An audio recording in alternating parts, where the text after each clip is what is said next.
There are sounds that are so loud, sometimes we wish we could avoid, but there are also sounds that sometimes we could not hear. Even these are the plea of hundred thousands, if not millions of people.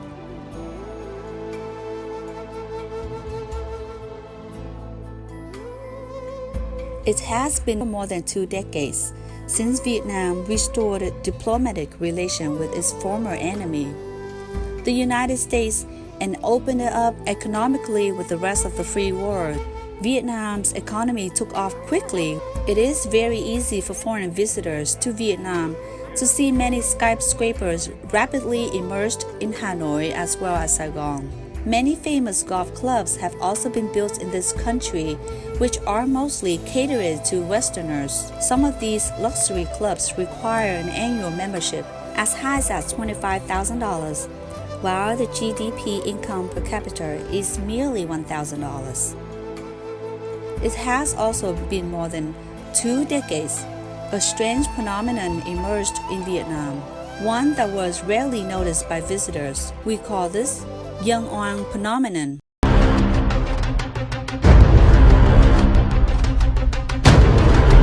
Currently, there is no official definition for this new terminology. The term is combined of 2 words, people and injustice.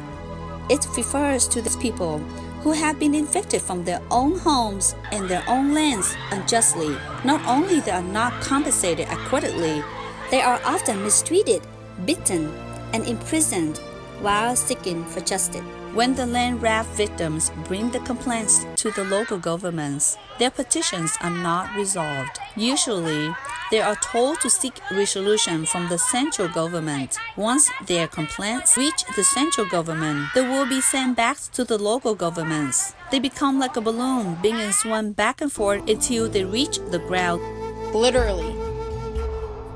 They live on sidewalks or in parks like homeless people, even though not long ago they were legitimate owners of their homes and lands, which are now robbed from their ownership. Sometimes they gather and protest in front of citizen grievance office, but they will be cracked down quickly by various police forces for having disturbed public security. Several of them even travel to Hanoi, the country capital where there is a National Assembly convention, hoping their representatives will care for their fate. However, these representatives play deaf ears. The National Assembly seats are not elected by the people, but rather chosen by the Vietnamese Communist Party, and they act according to the order of the Vietnamese Communist Party. Victims end up being arrested as criminals. Let's hear from Lê Thị Kim Thu, a young man who started her petitions since the last century. My name is Lê Thị Kim Thu from Dong Nai province. I lost 3 pieces of land.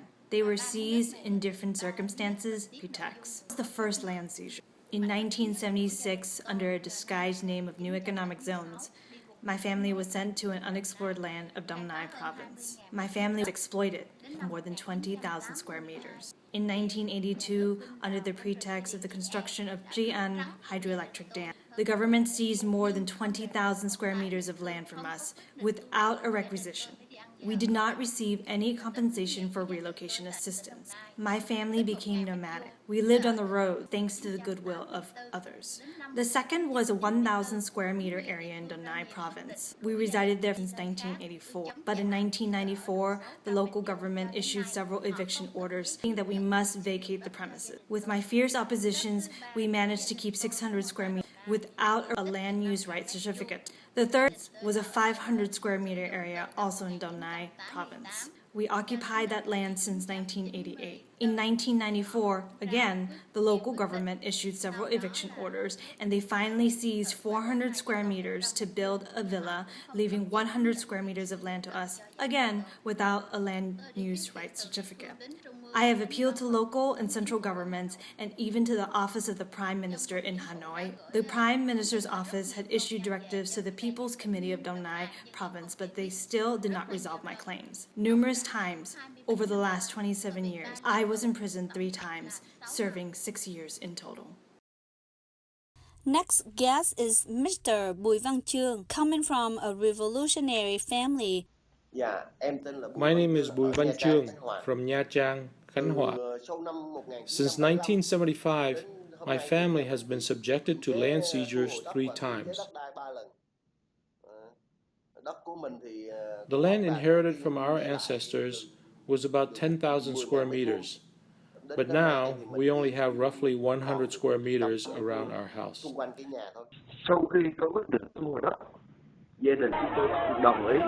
Upon receiving the requisition of our land, my family did not agree with its decision.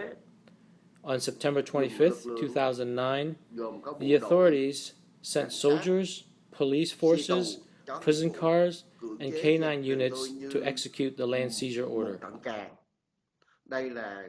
In this photo is my mother, my wife, my brother, and sisters. My family is a revolutionary family. My house was a working base for the revolution. And this is my niece. She is a professor of Nha Trang University. They paid between 30,000 dam to 230,000 dam per square meter for the land they seized from my family. But they sold at a much higher price, between 5 million to 10 million per square meter.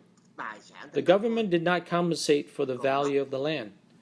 They only paid for the assets above the ground, such as the household items and the estimated values of the crops.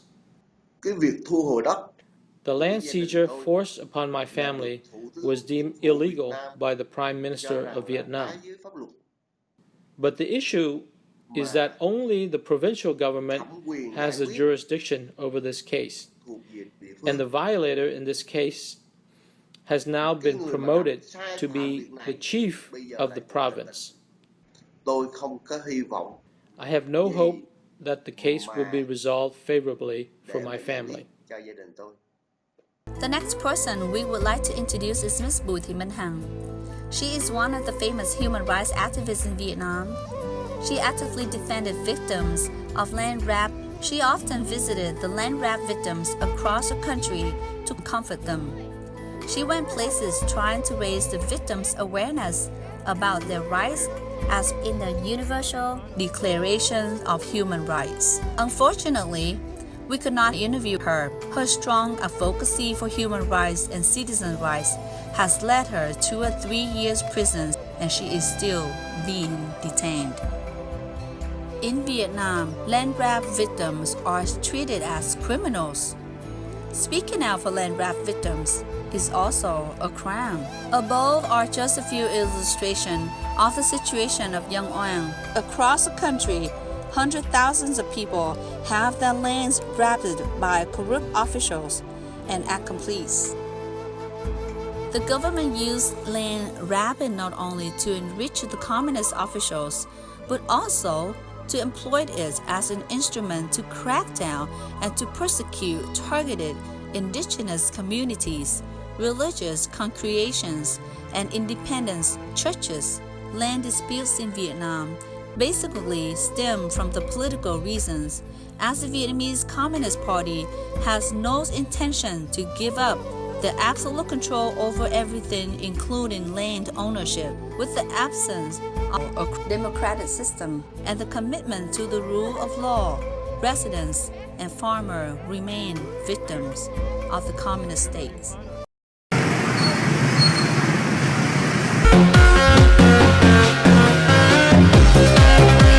Days and nights in these bustling cities, life goes on with the habitual sounds, silences our desperate plea.